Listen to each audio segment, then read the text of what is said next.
சற்றுமுன் வெளியான முக்கிய செய்தி, வங்கிகளில் கணக்கு வைத்திருப்பவர்களுக்கு ரிசர்வ் பேங்க் ஆஃப் இந்தியா ஒரு முக்கிய உத்தரவு பிறப்பித்துள்ளது. அது என்ன உத்தரவு போன்ற முழு விவரங்களையும் இந்த வீடியோவில் நம்ம இன்னைக்கு தெரிஞ்சுக்கலாம் வாங்க.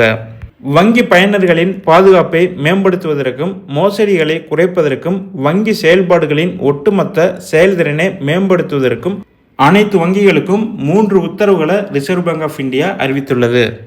முதலாவதாக 2 ஆண்டுகள் அல்லது அதற்கு மேற்பட்ட காலத்திற்கு எந்த செயல்பாடும் இல்லாத கணக்குகள் இனி செயல்படாது. இந்த கணக்குகள் ஹேக்கர்கள் மற்றும் மோசடியில் ஈடுபடும் நபர்களால் குறிவைக்கப்படும் அபாயம் அதிகம் இருப்பதால் அத்தகைய கணக்குகளை மூட ரிசர்வ் வங்கி முடிவெடுத்துள்ளது.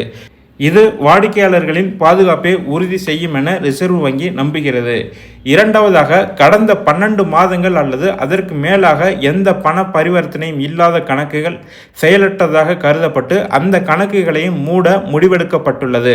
அப்படி உங்களது வங்கி கணக்குகளில் கடந்த 1 வருடமாக எந்த பண பரிவர்த்தனையும் நடக்கவில்லை, ஆனால் அந்த வங்கி கணக்கு உங்களுக்கு தேவை என்றால் உடனடியாக அதில் குறைந்தபட்சம் ஒரு பரிவர்த்தனையாவது செய்ய வேண்டும். இல்லை என்றால் சம்பந்தப்பட்ட வங்கி கிளையை அணுகி தேவையான நடவடிக்கையை எடுக்க வேண்டும்.